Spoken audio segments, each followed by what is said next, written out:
kid, you get asked this one particular question a lot. It really gets kind of annoying. What do you want to be when you grow up?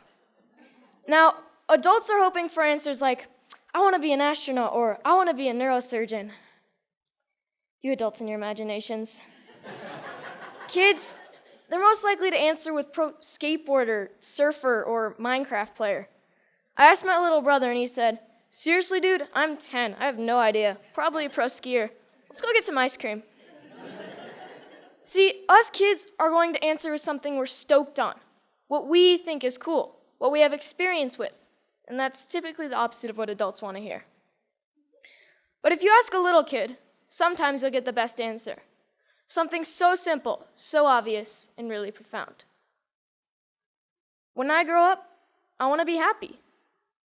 For me, when I grow up, I want to continue to be happy, like I am now. I'm stoked to be here at TEDx. I've been watching TED videos for as long as I can remember, but I never thought I'd make it on stage here so soon. I just became a teenager, and like most teenage boys, I spend most of my time wondering, how did my room get so messy all on its own? Did I take a shower today? And the most perplexing of all, how do I get girls to like me? Neuroscientists say that the teenage brain's pretty weird. Our prefrontal cortex is underdeveloped, but we actually have more neurons than adults, which is why we can be so creative and impulsive and moody and get bummed out. But what bums me out is to know that a lot of kids today are just wishing to be happy, to be healthy, to be safe, not bullied, and be loved for who they are. So it seems to me when adults say, what do you want to be when you grow up? They just assume that you'll automatically be happy and healthy. But maybe that's not the case. Go to school, go to college, get a job, get married, boom. Then you'll be happy, right? We don't seem to make learning how to be happy and healthy a priority in our schools. It's separate from schools. And for some kids, it doesn't exist at all. But what if we didn't make it separate? What if we based education on the study and practice of being happy and healthy? Because that's what it is. A practice, and a simple practice at that. Education is important, but why is being happy and healthy not considered education? I just don't get it. So I've been studying the science of being happy and healthy. It really comes down to practicing these 8 things: exercise, diet, nutrition, time in nature, contribution, service to others, relationships, recreation, relaxation and stress management, and religious or spiritual involvement. Yes, got that one. So these 8 things come from Dr. Roger Walsh. He calls them therapeutic lifestyle changes, or TLCs for short. He's a scientist that studies how to be happy and healthy. In researching this talk, I got a chance to ask him a few questions like, do you think that our schools today are making these 8 TLCs a priority? His response was no surprise. It was essentially no.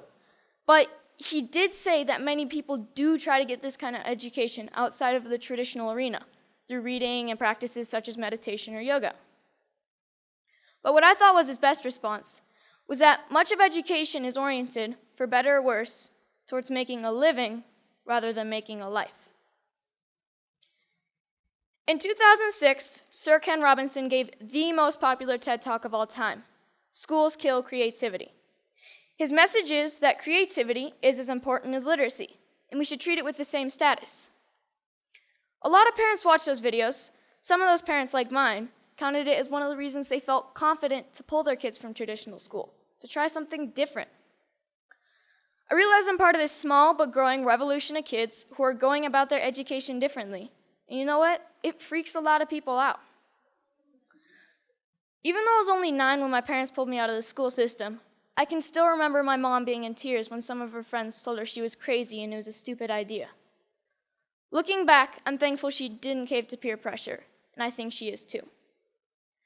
So out of the 200 million people that have watched Sir Ken Robinson's talk, why aren't there more kids like me out there? Shane McConkey is my hero. I loved him because he was the world's best skier. But then, one day, I realized what I really loved about Shane. He was a hacker. Not a computer hacker. He hacked skiing. His creativity and inventions made skiing what it is today, and why I love to ski. A lot of people think of hackers as geeky computer nerds who live in their parents' basement and spread computer viruses. But I don't see it that way. Hackers are innovators.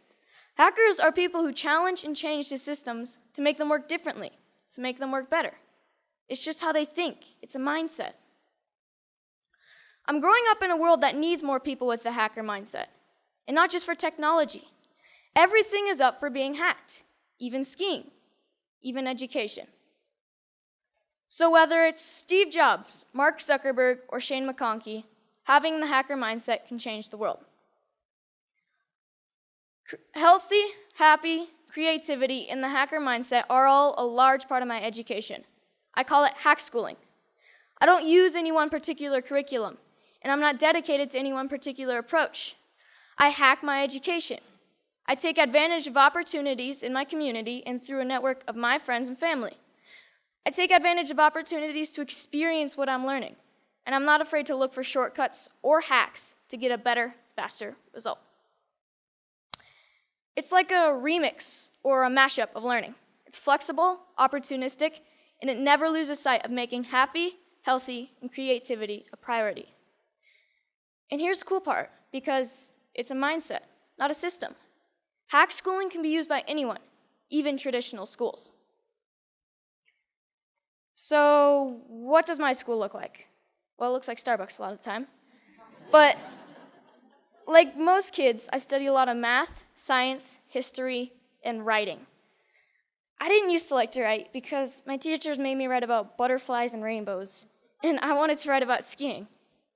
It was a relief when my good friend's mom started the Squaw Valley Kids Institute, where I got to write through my experiences and my interests, while connecting with great speakers from around the nation, and that sparked my love of writing. I realized that once you're motivated to learn something, you can get a lot done in a short amount of time, and on your own. Starbucks is pretty great for that. Hacking physics was fun. We learned all about Newton and Galileo, and we experienced some basic physics concepts like kinetic energy through experimenting and making mistakes. My favorite was the giant Newton's cradle that we made out of bowling balls, bocce balls. We experimented with a lot of other things like bowling balls and even giant jawbreakers. Project Discovery's ropes course is awesome and slightly stressful. When you're 60 feet off the ground, you have to learn how to handle your fears, communicate clearly, and most importantly, trust each other. Community organizations play a big part in my education. At High Fives Foundation's Basics program, being aware and safe in critical situations, we spent a day with the Squaw Valley Ski Patrol to learn more about mountain safety. Then the next day, we switched to science of snow, weather, and avalanches. But most importantly, we learned that making bad decisions puts you and your friends at risk. Young Chautauqua brings history to life. You study a famous character in history until you can stand on stage and perform as that character and answer any question about their lifetime. In this photo, you see Al Capone and Bob Marley getting grilled with questions at the historical Piper's Opera House in Virginia City, the same stage where Harry Houdini got his start. Time in nature is really important to me. It's calm, quiet, and I get to just log out of reality. I spend 1 day a week outside all day. At my Foxwalker classes, our goal is to be able to survive in the wilderness with just a knife. We learn to listen to nature. We learn to sense our surroundings. And I've gained a spiritual connection to nature that I never knew existed. But the best part is that we get to make spears, bows and arrows, fires with just a bow drill, and survival shelters for the snowy nights when we camp out. Hanging out at the Moment Factory, where they hand make skis and design clothes, has really inspired me to one day have my own business. The guys at the factory have showed me why I need to be good at math, be creative, and get good at sewing. So I got an internship at Big Truck Brand to get better at design and sewing. Between fetching lunch, scrubbing toilets, and breaking their vacuum cleaner, I'm getting to contribute to clothing design, customizing hats, and selling them. The people who work there are happy, healthy, creative, and stoked to be doing what they're doing. This is by far my favorite class. So this is where I'm really happy. Powder days. And it's a good metaphor for my life, my education, my hack schooling. If everyone skied this mountain, like most people think of education, everyone would be skiing the same line, probably the safest, and most of the powder would go untouched. I look at this and see 1,000 possibilities.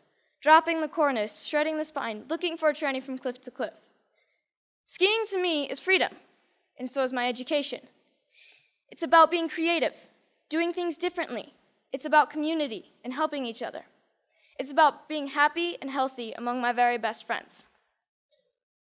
So I'm starting to think I know what I might want to do when I grow up. But if you ask me, what do I want to be when I grow up? I'll always know that I want to be happy. Thank you.